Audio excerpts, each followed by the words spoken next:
One summer morning in 1967, a battered American ship pulled into the port of Valletta. 6 days earlier, on the 8th of June, the USS Liberty had been attacked. A torpedo had blown a huge hole in the ship's side, leaving her lower decks flooded. Everybody in the space that I worked in died, except me. Lost too was some of America's most sensitive electronic intelligence equipment, because the Liberty was a spy ship. The Liberty should not have been there. It was no enemy that tried to sink the Liberty. It was America's ally, Israel, then fighting its Arab neighbors in the Six-Day War.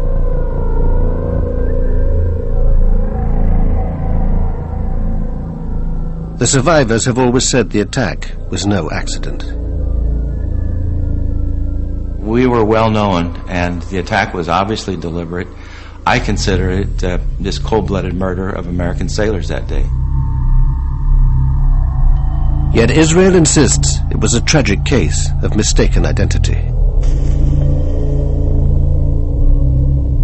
It's very embarrassing for a military force like the Israeli Defense Forces to make such a blunder, no doubt. But we admit our mistake. That does not mean that there was any intention or any conspiracy or anything of the sort. But the men of the Liberty claim there was a conspiracy, and that it's been covered up for 35 years. If it was an accident, it was the best planned accident I've ever heard of.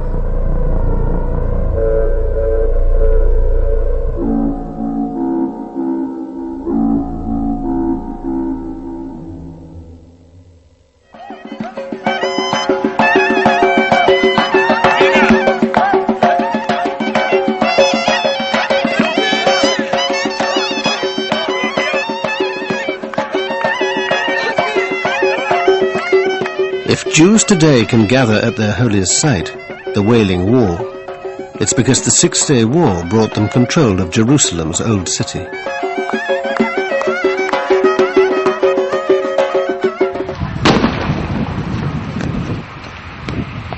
It's also brought 35 years of violence, hatred, and bloodshed.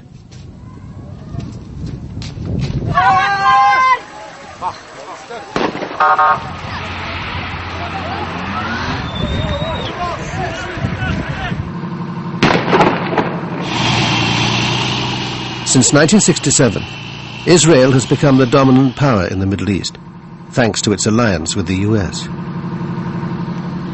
It was a turning point in our relationship with Israel. Up until that point, we had avoided being a major arms supplier to Israel.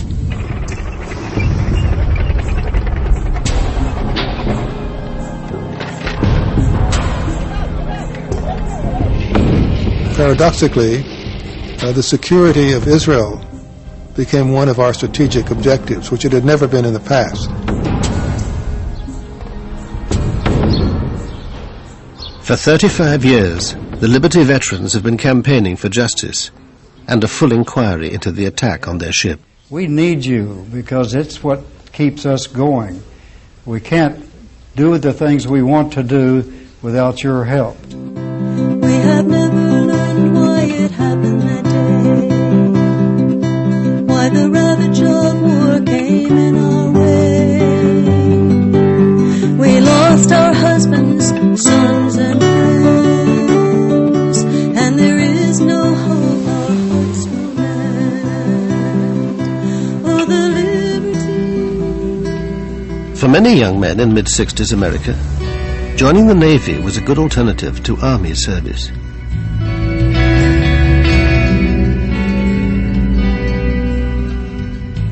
It was kind of funny. I didn't want to go. It was Vietnam. My friends were coming back in body bags, and I put it off for a month. I got a second notice, and I figured I better do something, and I went and enlisted in the Navy, and went into the Navy, and 13 weeks later after boot camp, I got onto the USS Liberty.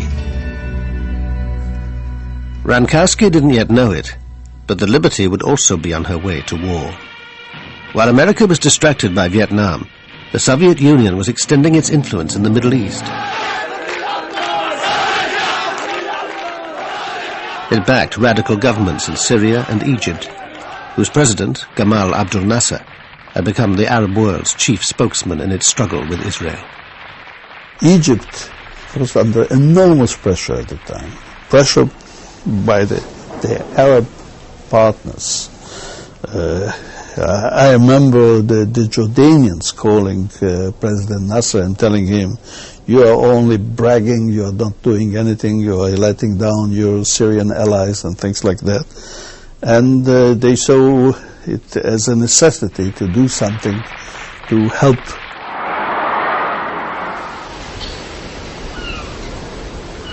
Meanwhile, the USS Liberty had crossed the Atlantic and put in at the West African port of Abidjan.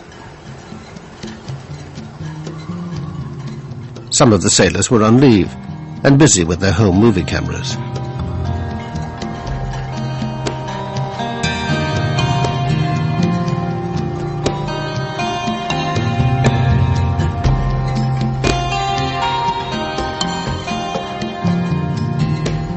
The Liberty was an unarmed ship designed to listen in on electronic communications and pass intelligence on to the highest levels of the US government. There was no other ship like her. Her decks bristled with 45 antennas, and below were dozens of communications analysts and translators. If it was broadcast on a radio wave, we could receive it at any frequency, low frequency, high frequency, medium frequency, very low frequency. If it was out there, we could receive it. If we were listening and we heard a signal, and when we looked at it, we couldn't understand it, it was encrypted as well, we'd send it back to NSA and let them hit it with their computers. NSA, the National Security Agency, is America's top-secret organization for handling electronic intelligence. From its headquarters outside Washington, it controlled the Liberty as she cruised slowly along the west coast of Africa. In May '67, Nasser moved thousands of Egyptian troops into the previously demilitarized Sinai Peninsula. Israel and Egypt now confronted each other head-on, though the saber rattling didn't mean war was inevitable.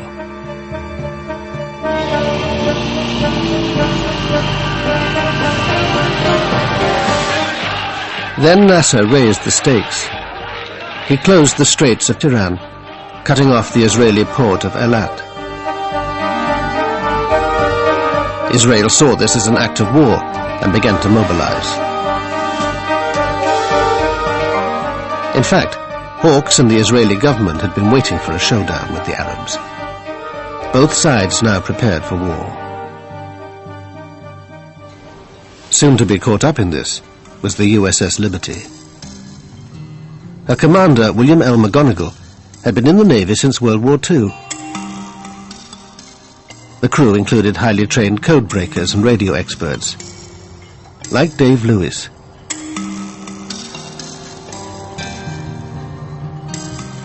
I was the research officer on the research ship.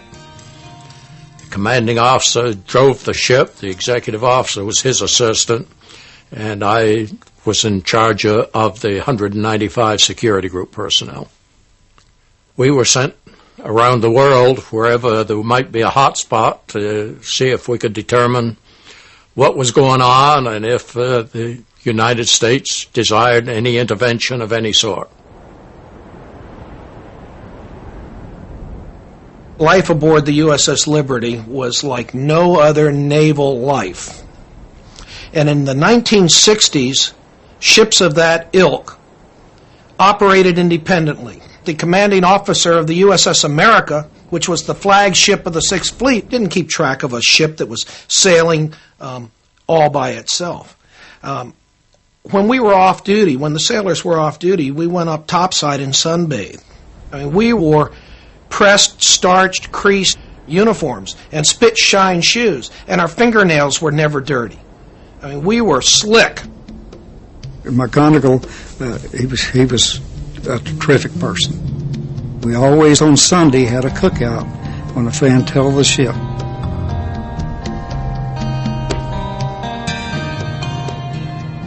Being aboard the ship was really something. It was fun, like going from Abidjan, Ivory Coast, all the way down to Cape Town. You're drifting along at 3 knots and listening 10 miles off the coast. When the Liberty pulled into Abidjan, that was a social event of the year. I got back aboard at 2 o'clock in the morning the day we left.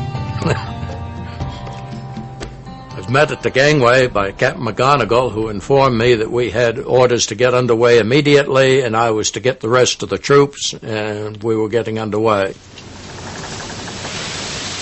In a sudden change of mission, the ship was ordered to head for the Middle East.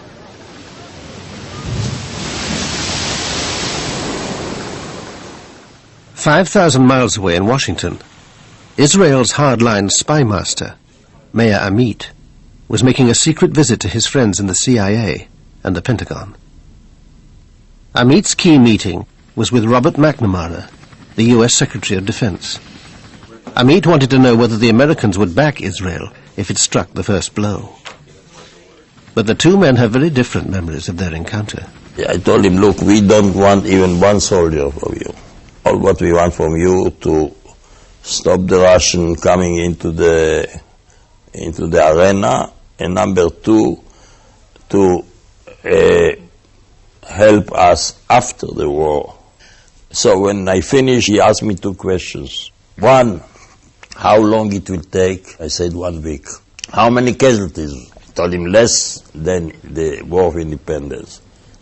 So I asked him, Mr. Secretary, what do you advise to me? Can I go home now or stay here until things will clear up? He said, no, you go home, your place is there now. I drew the conclusion that it was a green light. Absolutely not.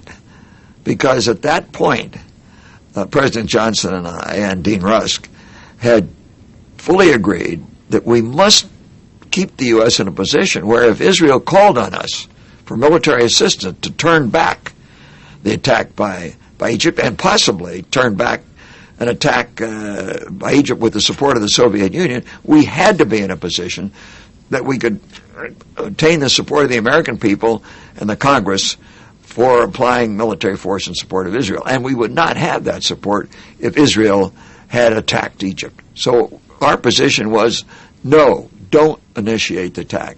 And I have no basis for believing that the Israeli you spoke of received any other indication from me than that.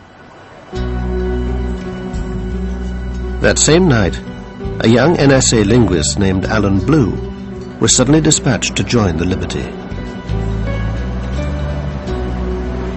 He was called in the middle of the night, around 2 o'clock in the morning, and he left the house. He went to NSA, and at noon the next day, he was on a plane to Rota, Spain. I'd never seen him that way. He was almost teary. He clung to me like he didn't when he had taken prior trips. Alan Blue met the ship at the Spanish port of Rota. By now, the crew had been told they were heading for the Gaza Strip. We knew that from the daily news that the Arab-Israeli situation was getting more and more hostile. That so far there was no war, but it looked to anybody who read the newspapers that there would soon be a war, and so we were sent out there, obviously, to listen to what was going on. Early on the morning of Monday, the 5th of June, Israel went to war. Its planes pounded airfields in Sinai and the Suez Canal zone, destroying most of Egypt's air force.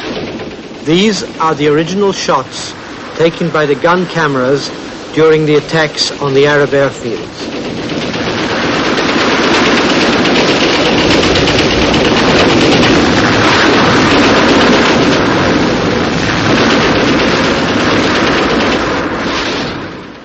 The fact is that they didn't have a clue when we came on. They were completely caught by surprise. They were having breakfast, or immediately after breakfast, some coffee, and boof, up we came on 9 airfields, 2 in the Sinai, 5 in Egypt, and 2 in Upper Egypt. And then we had the second round, and the third round, and the fourth round. Once again, the actual aerial combat shots taken by the Israeli gun cameras.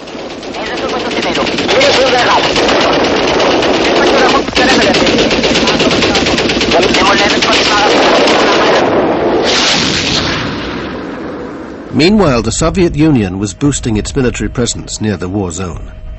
It moved 20 warships into the eastern Mediterranean. In response, the Pentagon ordered the 6th Fleet to keep all aircraft and ships at least 100 miles away from the coast. But one vessel received no such message. The USS Liberty steamed on towards the Sinai coast. We were told there was no need to worry.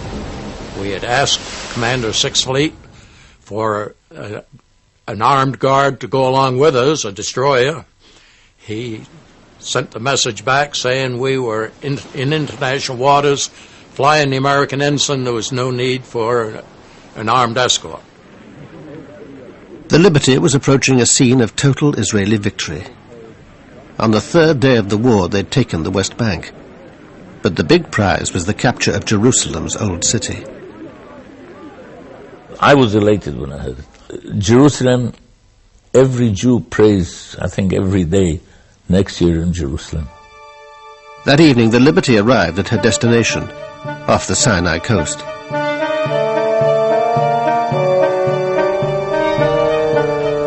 Thursday, the 8th of June, dawned fine and clear. But the war was still raging, and Israeli planes flew out from the Sinai Peninsula to check on the Liberty. Reveille was at 6. You got up, you showered and everything, and you go for a chow. But before that, we had heard that, like at 5 in the morning, or around that time, that the planes were buzzing us. The Israeli aircraft seemed to be identifying the ship as belonging to their ally, America. There were about 9 different occasions that airplanes came out, probably 12 times that were circled, 12 separate orbits of the ship during the morning. Lloyd Painter relieved Ennis as officer of the deck. He too was reassured by the presence of the Israeli planes. I remember vividly looking out through the portholes, looking down on the 01 level, and seeing all the officers sunbathing. And at the same time, we were being overflown, and I remember feeling very good and very warm inside that we were safe. They knew who we were. We were not a stranger out there that day. Confident that the Israelis knew who they were, the Liberty men relaxed. A new flag was flying, visibility was perfect, and they'd received no orders to leave the area. That sense of security was about to be brutally shattered. At 2 o'clock in the afternoon, the officers on the bridge spotted 3 Delta-wing Mirage jets.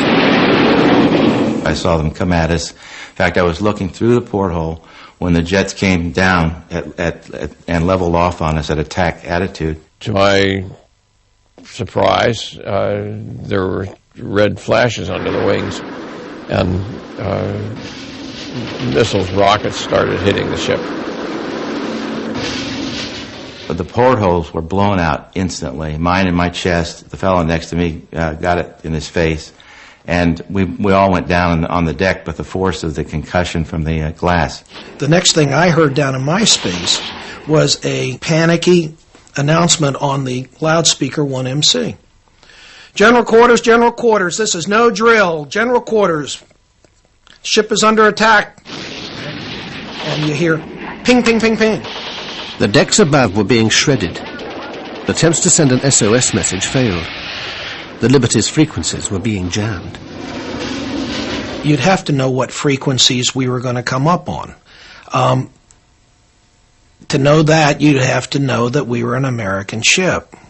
If you knew we were an American ship, you knew what frequencies we were going to be on because you knew what the fleet frequencies were. Duh! Hello! The attackers knew their target, but they were keeping their own identity well hidden. During the attack, no one saw any markings, and some of the men told me later that they made a special effort to identify them, and they swear that there were no markings, that these airplanes were unmarked. They took out all of our transmitting antennas, and shortly thereafter deposited napalm on the deck. It appeared to me that it was the intent of the attacker to take out all communications and keep all people off deck so they couldn't reestablish any sort of antennas or communication system. If it was an accident, it was the best planned accident I've ever heard of. The only reason we got the SOS out was because my crazy troops were climbing the antenna stringing long wires while they were being shot at.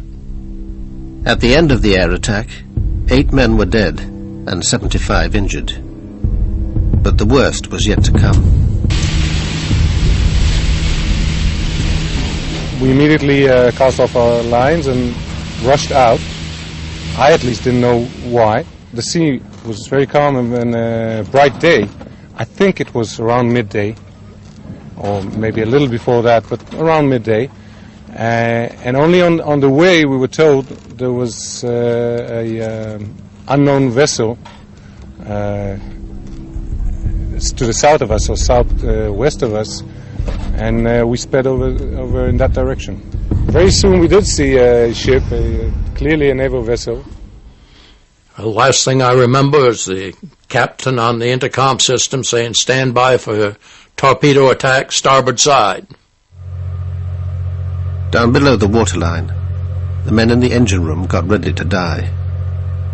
Torpedoes coming in, it's going to open that boiler up, and you're going to die instantly. It's going to be like an atomic bomb, because that cold water hits that boiler, it's operating at full, there's just no hope. So all of us 19-year-olds, the best place to be is right there. You're going to get it, you're going to give it up right then and there.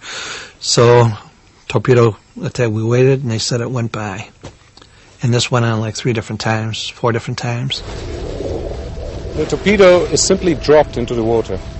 You lose sight of it for a minute, and then you see the wake, and it was going straight for the ship, and we were sure that our torpedo was the one that hit.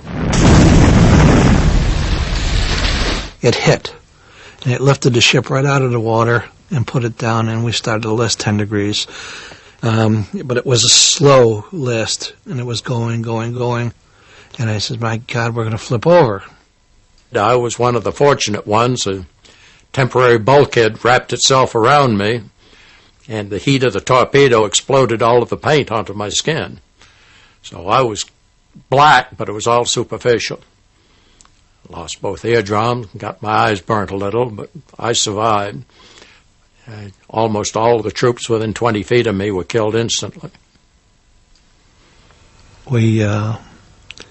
We just went back to work and prayed that this thing was not going to flip over, or if it was going to go down, and it didn't. That's about it for now. The Liberty was now paralyzed, her power and steering control lost. But her desperate SOS message had been picked up by the American 6th Fleet, 500 miles away off Crete. Retaliation was ordered for the attack. On the USS America, 2 bombers were readied while their fighter escort was launched. Those aircraft were brought forward, and I believe they were launched before we went into Condition November. Condition November meant that nuclear-armed A-4 bombers were to be used. Incredibly, the US was about to launch a nuclear strike against Egypt, the Liberty's presumed attacker.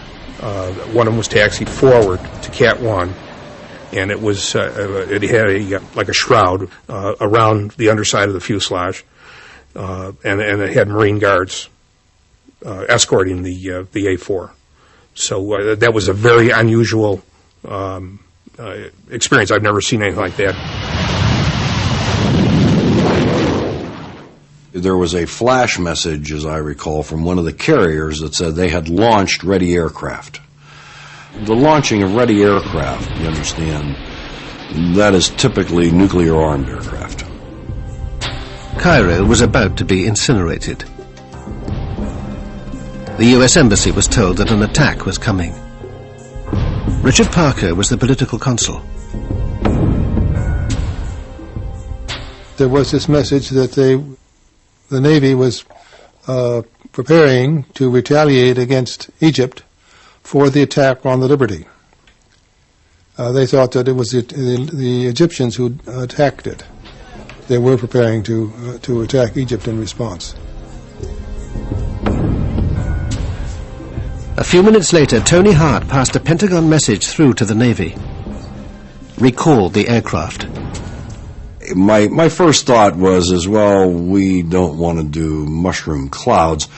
The recall probably is to rearm the aircraft. About 10 minutes later, the USS America and Washington were connected by voice link. The Defense Secretary himself came on the line. McNamara directed COM 6 Fleet to recall the aircraft, and COM 6 Fleet said, "Are you sure?" And he said, "Absolutely certain. Recall the aircraft."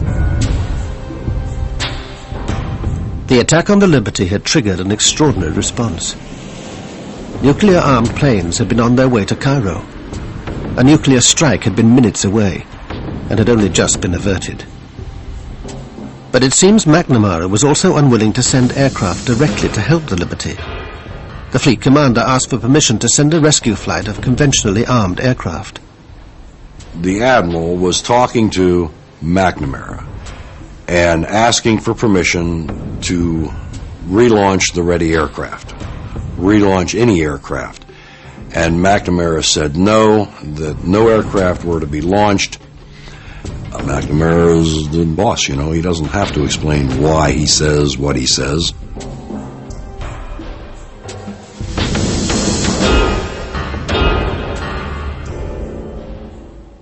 Dave Lewis heard from another officer about McNamara's dealings with the 6th Fleet. I'm Admiral Larry Geis, the commander of Task Force 60. He was very upset. He told me he knew it was going to be hushed up, and I wasn't to say anything about it, but he had to get it off his chest. That he had sent aircraft and notified Washington, obviously via the Criticom network, because it got to Bob McNamara and Lyndon Johnson, and he had the aircraft recalled by Robert McNamara. So he said he reconfigured a flight of aircraft with aircraft incapable of carrying nuclear weaponry and relaunched it. He again notified Washington. Again, Robert McNamara ordered the aircraft recalled. He challenged the order, and Lyndon Johnson came on. He said he didn't give a damn if the ship sunk. He would not embarrass his allies. Robert McNamara has never fully discussed his role in the Liberty controversy. You recalled planes sent to rescue the Liberty. I'm absolutely certain that's false. You didn't send a signal to the 6th Fleet? Absolutely not. I don't know what the hell happened, and I haven't taken time to find out. But there are all of these claims that we sent planes, the planes were going out and then we turned them around, and that we intentionally allowed the Israelis to sink the Liberty. I know nothing about it. While the 6th Fleet was launching and recalling its aircraft, the Liberty was still under attack by the Israeli torpedo boats. You could see these machine gun bullets going through and ricocheting off all the metal that was down there. And actually, some were going into the boiler. They're trying to explode the boiler, and they knew what they were doing. We basically were dead in the water. The word came down, prepare to abandon ship. That meant prepare only, go up and get ready, get near the life rafts. Well, I went up first, popped the hatch, looked out for the life rafts. They were either gone or burning. And at the same moment, I looked to the stern of the ship, and I saw one of the torpedo boats methodically machine gunning one of our life rafts that had floated back. We cut the life rafts loose because they were burning or had been damaged. And they floated back behind us, and he was machine gunning the life raft. And I knew that had there been anyone in there, they certainly wouldn't be alive. It happened so fast, it didn't seem real. None of the attacks seemed real to me. I was bewildered. I couldn't understand why they would do it to us. I just didn't understand a thing at that point. These guys didn't die for anything, they just died. They were slaughtered for nothing.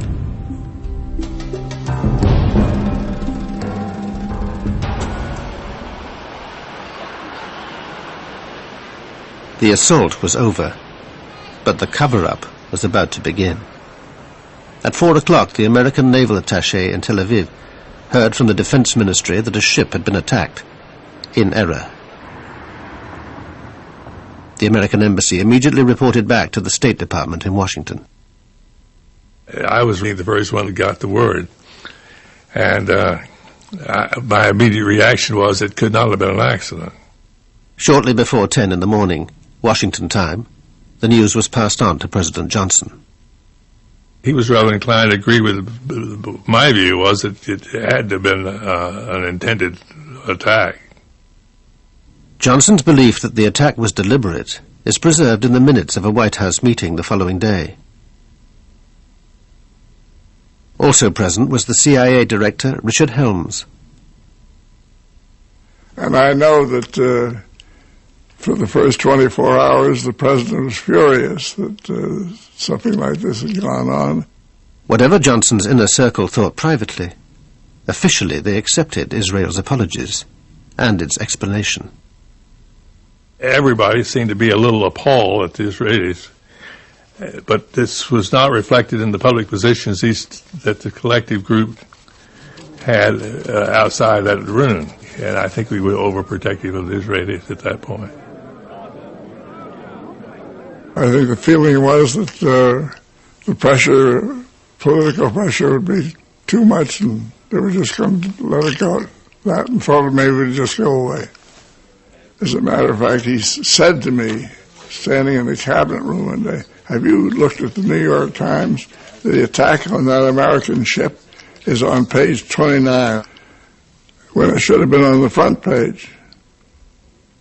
And then I guess various people got at him and so forth, and he changed his mind. But I don't think he changed his mind, he just changed his actions. President Johnson's public stance allowed Israel also to cover up the attack. Israel has always maintained that it was a series of mistakes. None of the former fighter pilots would agree to speak, but one of the torpedo boat sailors gave us his account. We were inexperienced at the time. We were probably a little trigger happy, and it was a war zone. No one should have been there, and anybody who is there is doing it at his own risk. Israel admits the reconnaissance planes had identified the Liberty during the morning. The Air Force notified Naval HQ in Haifa, where the ship's position was marked on a combat information map. Later that morning, Navy HQ received reports of the Sinai coast being shelled from the sea, but by this time, say the Israelis, the Liberty had been erased from their naval map. When the patrol boats went to find the source of the alleged shelling, the only ship they found there was the Liberty. Then the patrol boats misread the mystery ship's speed on their radar. They thought it was making 28 knots, so could only be an enemy warship. The way you do it is by taking the direction and distance from the radar to the target on the radar screen. And if you do it for a short period, for just several minutes, the differences in the speed can be fantastic. Anything between going backwards and 30 knots forward. So that's a very normal mistake. And so the Air Force was summoned to catch the fast-moving target. Then, says Israel, the sailors made another fatal mistake, confusing the ship with the El Qusair, an Egyptian transport vessel half the Liberty's size. It looked very similar to the Alcocer. There were some differences, and again, you have to remember that she had already been fired upon by the airplanes. This was when word of the attack first reached the head of the Navy, who happened to be Udi Arel's father. He'd been at Haifa Harbor, out of radio contact, and had just got back to Navy HQ. Of course I was furious.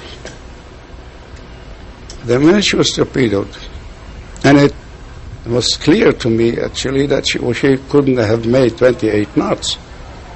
So I actually immediately ordered definite identification. And then he reported that the flag was going up, was being hoisted. And then his first identification was Soviet. I said, oh my God. Come closer. I came closer and he identified her as an American ship. Whatever the ship's identity, the Israelis vehemently denied that they'd ever fire at life rafts in the water. I don't believe it. I never saw such a thing. There was nothing even resembling a life raft, and we certainly didn't shoot at it. We are taking part of the blame, but only part of the blame. We made most of the mistakes. They made many mistakes on the spot, and by the fact that the Liberty should not have been there. But the evidence points to Israel knowing the ship's identity and wanting it sunk fast. This U.S. Air Force intelligence analyst was following radio intercepts of the attack. The communications I had in my hands originated from an Israeli flight commander. Evidently, from his questioning to the ground control, one can deduce that he had been given specific orders to attack that ship before he left the ground. And when he saw it was an American ship, he questioned those orders. And he questioned those orders to his ground control. That same conversation that I had in my hands specifically noted that the ground control said, proceed with the attack, and there was still doubt in the Israeli pilot's mind. And he said, no, this is American, repeat those orders again, and he was told flat out, do attack this ship.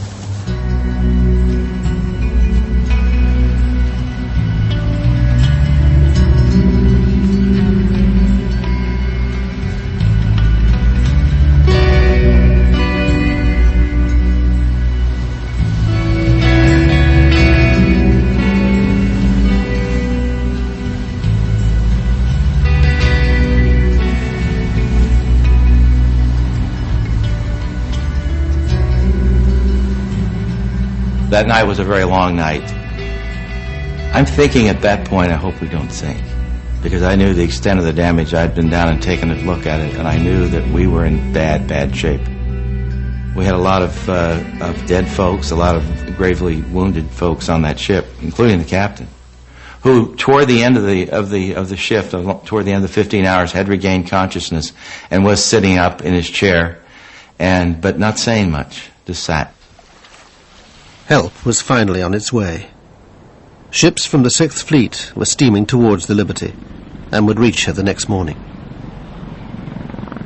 It was quite a sight to see so much of a flotilla there, the carriers. We looked and we said, God, what a flotilla. Where the hell were you? Why didn't you come? I mean, everybody aboard the ship said the same thing.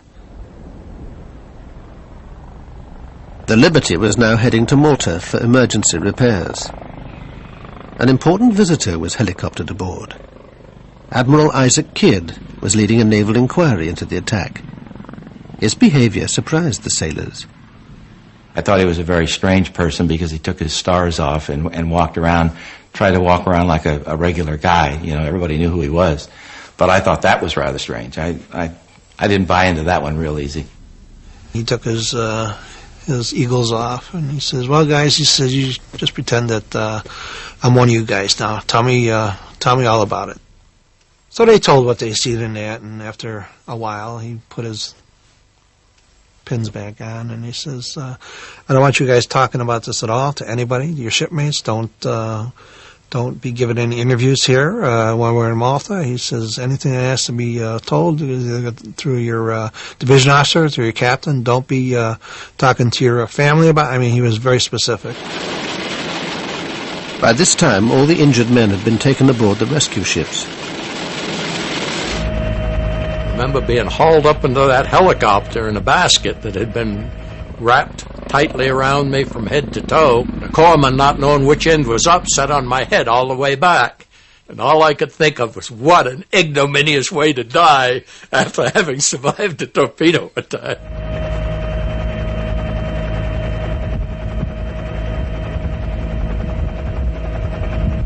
They took the wounded and the dead off and took them to the USS America, where we were then taken into their hospital area.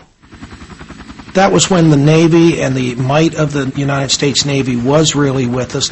Up until then, it hadn't been.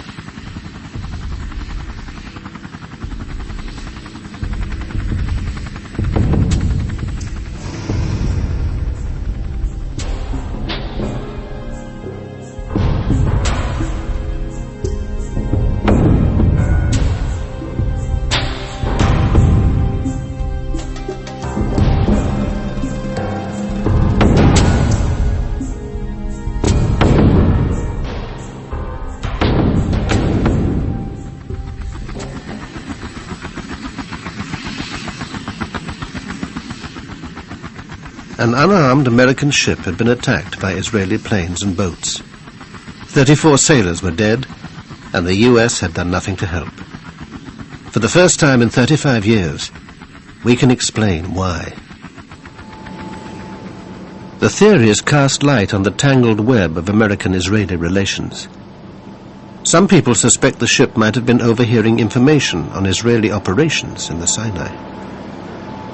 I think they intended to attack the ship. Exactly why they wanted to, I'm not sure.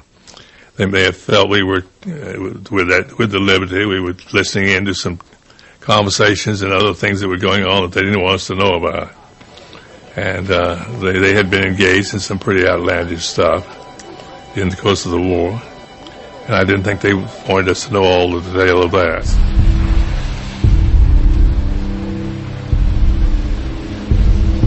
I don't think that we would have cared. America was not an enemy. There was nothing they could in any way involve us, threaten us, concern us. No. I don't even know what were the task of the Liberty. What their purpose? To find out how the war was going on? I don't know.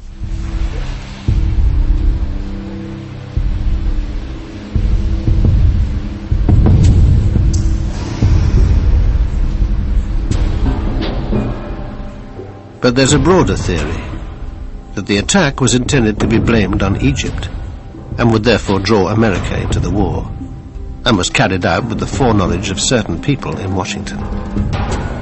The Liberty's captain had always suspected this was the case. In 1997, at Arlington Cemetery, he broke his 30-year silence. For many years, I had wanted to believe that the attack on the Liberty was pure error. It appears to me that it was not a pure case of mistaken identity. I think that it's about time that the State of Israel and the United States government provide the crew members of the Liberty and the rest of the American people the facts of what happened and why it came about that the Liberty was attacked 30 years ago today.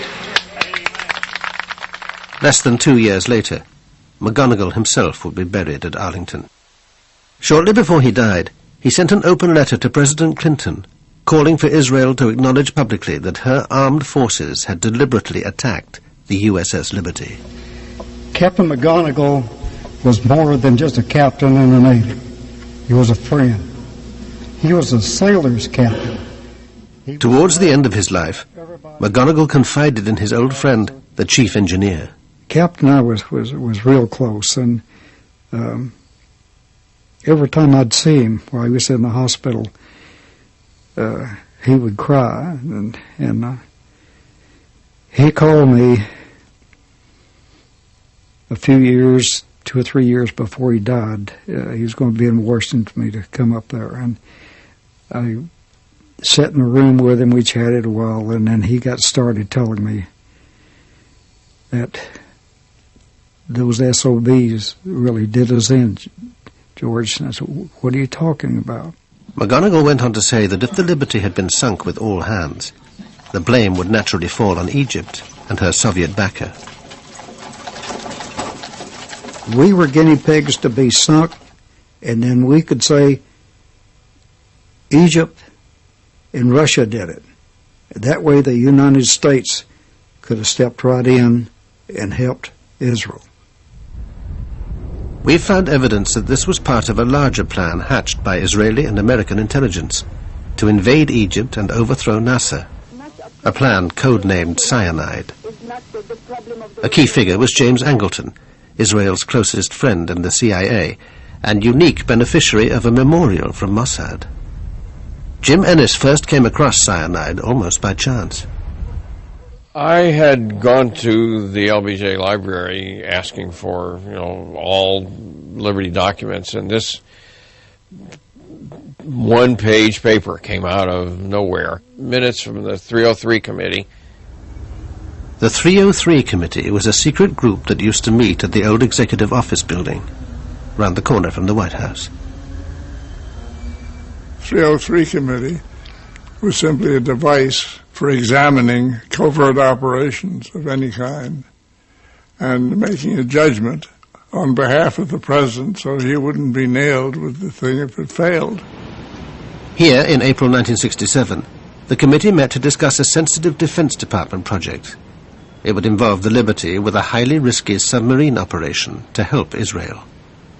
Scribbled on the minutes is a note: submarine within UAR waters, another term for Egypt. Especially the fact that this was in the Liberty file suggested that this had to do with the submarine that was near us and with cyanide and all the other things. Dave Lewis had also heard about cyanide. One of his officers had told him the ship was carrying secret documents in connection with a submarine project. He said, there are sealed orders in my safe for Project Cyanide that involves communication via submarine in case of war. That's all I know about it. The orders were never opened.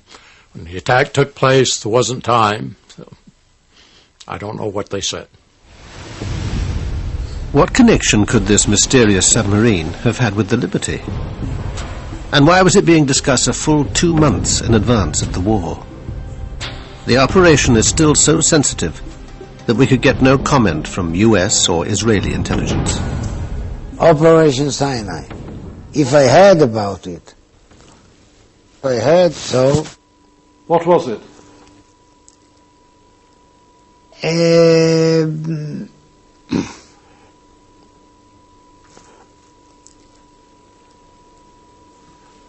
I suggest we stop the interview here. What do you say? Why you want it? Why would you not be able to speak about Operation Cyanide? It's 34 years since.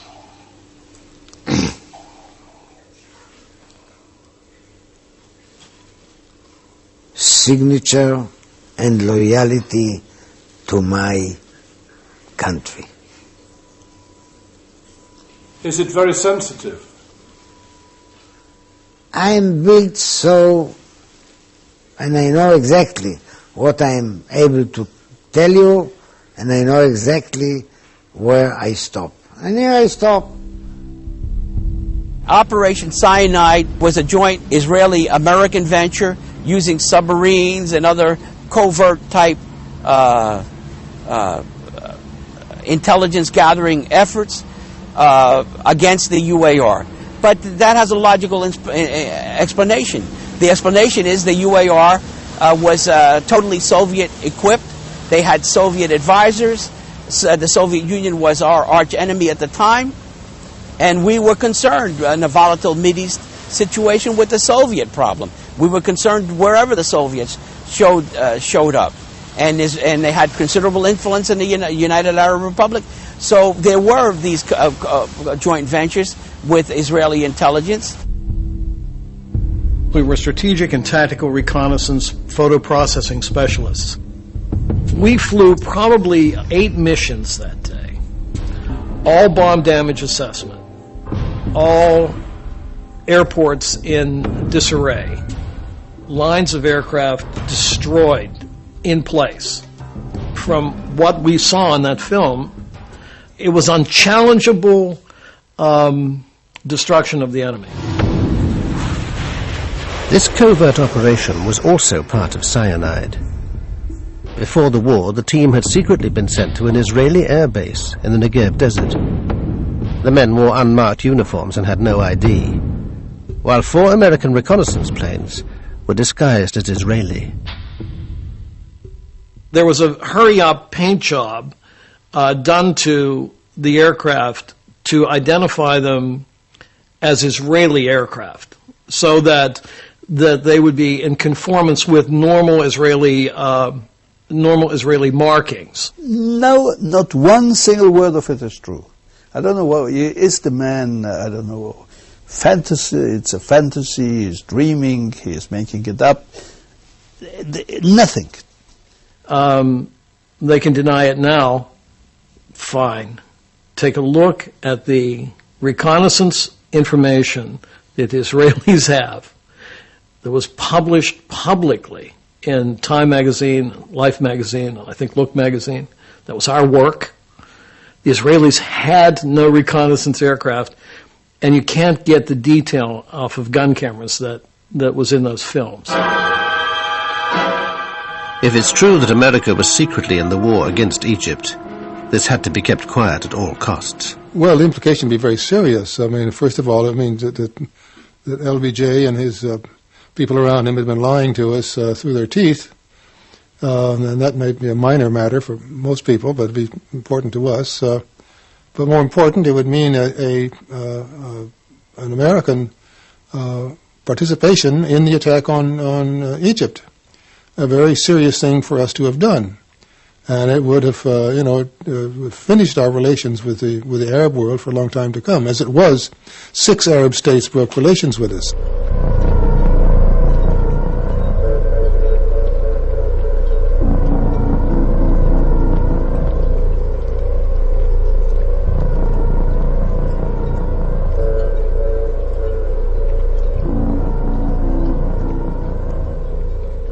Whatever lies behind the attack, the human tragedy was that 34 young men were dead. Most were killed below decks, and their remains could only be removed when the Liberty finally arrived at Malta. By then, the bodies of 5 others had drifted out of the hole. Only when the dock was drained did the full horror of the destruction become apparent. I remember taking that photograph, and I remember seeing parts of bodies in the cables and wiring that were jammed around, especially in the top part. It seemed like on the overhead, a lot of parts of bodies were hanging there. It looked like a meat locker. We had to go down and start cleaning that up. One of the men killed was Alan Blue, the NSA linguist so suddenly sent abroad. His wife didn't even know he was on the USS Liberty. I was sitting in a park in Washington, D.C., having my lunch about 1 o'clock in the afternoon on June 8. It was a beautiful, clear, sunny day. And about 15-20 feet away from me, someone had a radio. Administration handling of the June Arab-Israeli war crisis. And I overheard this report on their radio that an American ship had been attacked in the Mediterranean. And my heart sank. Even though I did not know he was on that ship, I was still very frightened. I picked up my lunch. I went inside to my office. I called NSA, and they said, yes, we've been looking for you.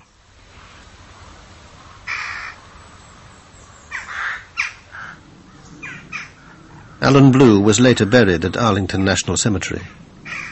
For the previous month, his widow had had to share her house with minders from the NSA. They told her nothing and controlled her contact with the outside world. I think they were anxious to not have any press around us at that time. No one from the NSA ever contacted me to explain what happened. There were many, many people at the service. I'm not sure who they all were. In Malta, meanwhile, the Liberty men were alarmed by the way Admiral Kidd was steering the naval inquiry. He seemed to have made up his mind in advance and was ignoring crucial evidence. I testified about 3 major items that I had witnessed. One was the captain's condition. I also testified about the armor-piercing projectiles that had been sent through our ship. And I also testified about the machine gunning of the life rafts by the Israeli torpedo boats. I testified, like I said, for about 2.5, 3 hours. I didn't know until, I don't remember, months later, that much of my testimony was never recorded. McGonigal had blacked out during the attack, so the chief engineer took command of the ship. Yet the inquiry wasn't interested in what he had to say. I got so peeved off I couldn't see straight. Before it broke up, I stood outside the door and wanted to go in there so that I could get my say in those minutes that were being taken. But he wanted to keep me out of that almost completely. The report was reviewed at the Navy's European headquarters by Merlin Starring, later the Navy's top lawyer. It didn't appear to support Kidd's conclusion that Israel had attacked in error. Well, I simply could not find an evidentiary basis for that conclusion. I had considerable trouble with the record in attempting to, as I read through it, attempting to find the evidence, the testimony, or other evidence that would support some of the findings or opinions or conclusions that the Court of Inquiry had drafted and had reached.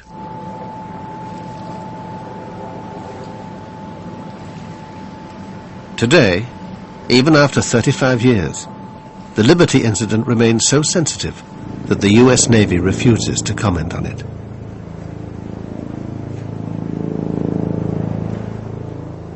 I think there was a cover-up. I think there were details known from talking with some of those crew. It was pretty bad. How can my personal view be other than my American view, which was that they intended to attack this ship, and there's no excuse that can be found for their saying that this was just a mistake? Most importantly, President Johnson, like Richard Helms, would also have been getting the radio intercepts. It's like a cable or a telex, right, that was sent to all the intelligence agencies and to the White House at the same time, because it was an American ship being attacked by a friendly power. Anything that's inimical and dangerous to the United States that the president has to see on a near real-time basis, he has to receive it. Did Johnson order a cover-up? No, that I'm aware of. But people were sworn to secrecy. The naval inquiry is regarded by many as incomplete. You ask McNamara about those questions. I'm not going to answer those.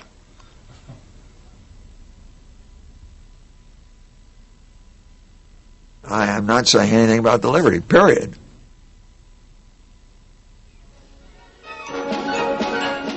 In Israel, it was soon business as usual.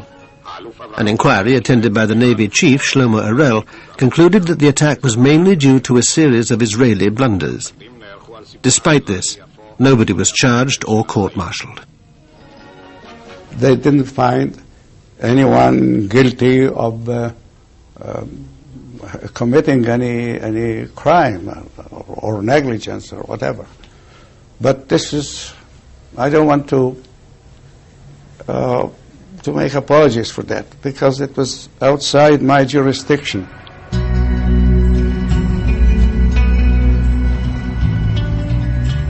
After a month in Malta, the Liberty was patched up and ready to begin her journey home.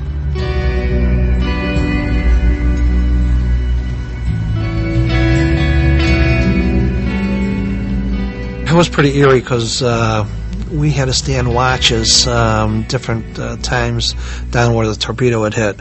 We had to check for leaks, and you could smell the fuel oil, and it was so eerie. You know, your shipmates were just down there, and you'd swear that they were talking to you.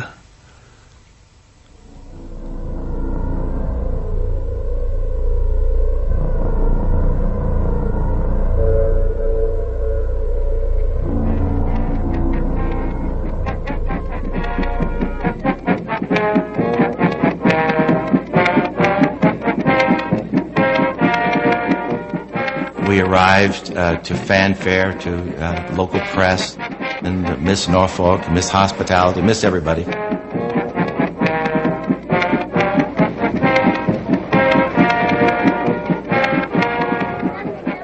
Anyway, they got us in and got us tied up, and all inside was nothing but just shell of a ship. Nothing was left. One of the things that bothered me for years was coming home. I'd survived all that other stuff, but the coming home part and facing people who had lost their loved ones, that was very difficult. Very, very difficult. The men had been ordered never to talk about the attack under threat of court-martial. Now the Navy scattered them, and no two were posted together. Even their medals were awarded secretively. I remember receiving my Purple Heart in the captain's office in Bremerhaven, Germany, and with the warning, don't ever tell anyone where you got it. Don't ever. I knew at that time that things had gone terribly wrong with what had happened to us. I knew something was up, and so I basically made a decision to get out of the Navy, and I finished off my obligation, resigned my commission, and left the Navy. Captain McGonigal was given America's highest award, but with little ceremony. That's the only Congressional Medal of Honor that I'm familiar with that was not presented by the President of the United States. It's normal protocol for the President to present the CMH. It was presented by the Secretary of the Navy at the Navy Yard, a little base down in southeast Washington, rather than at the White House by the President. Well, certainly, I think it was the way that the Navy and the White House handled this was a travesty. Johnson didn't want this thing publicized. He thought it would harm relations with Israel and his relations with Jews in the United States. For Liberty, as you were commanding officer at that time. Thank you very much, sir. For the officers and men of Liberty, I accept this Presidential Unit citation, and I would add my own personal appreciation for their professional devotion to duty. Every one of our citations talks about military action, occasionally mentions enemy action, but never mentions that it was the State of Israel. For heroic achievement in connection with the unprovoked and unexpected armed attack on USS Liberty in the Eastern Mediterranean on 8th of June, 1967. A Silver Star Medal to Lieutenant George H. Golden. 3 times when told to stand by for torpedo attack. I witnessed a cover-up take place of the highest magnitude. I witnessed someone receiving the highest medal of the land, someone being promoted, someone given his choice of duty in the Navy for his silence. Nothing more, nothing less. And the silence paid off. The captain never stepped forward until the end of his life. And I only think what could have been if he'd have stepped forward in 1967. But a presidential election was coming up. Nobody in power wanted to let questions about the USS Liberty spoil relations with victorious Israel.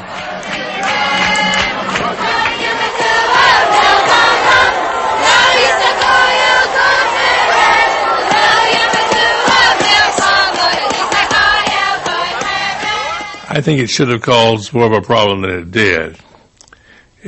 We went on in official reactions to each other, and we renewed our old friendships. Considered we really ignored it for all practical purposes, and we shouldn't have. It was a very bad thing.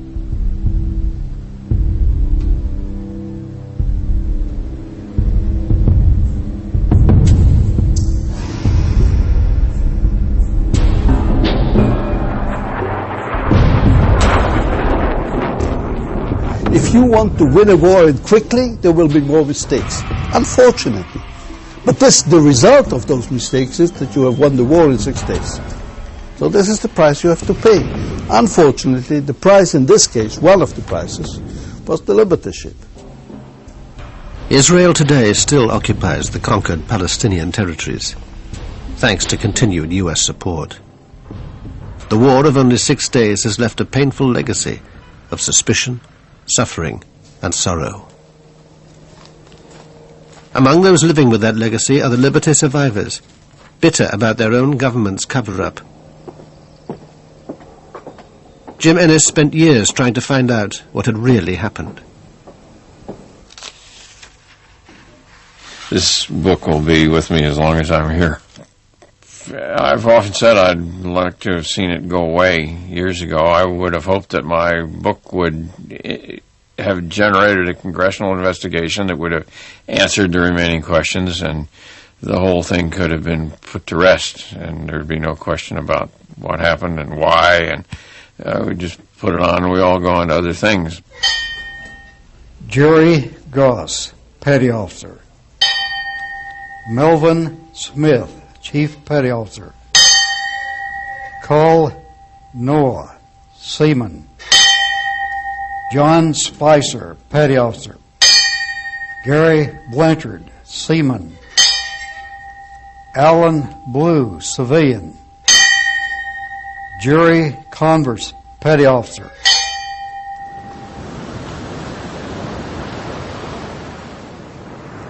There's 34 guys that can't talk. And there's 34 families that need some answers. And there's the rest of the crew that needs some answers too. I really don't have any malice against the guys who pulled the triggers, because they were the guys that were given orders, do it, because if you don't do it, you're going to be in a lot of trouble. I would like to meet those guys and see what they've had to say to me. People who gave the orders, they got away with murder.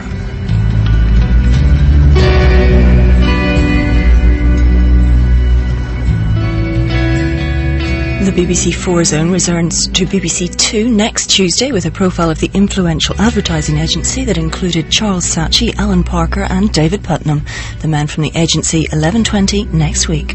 And starting now over on BBC 4, a contender for the coveted Samuel Johnson Prize for Fiction.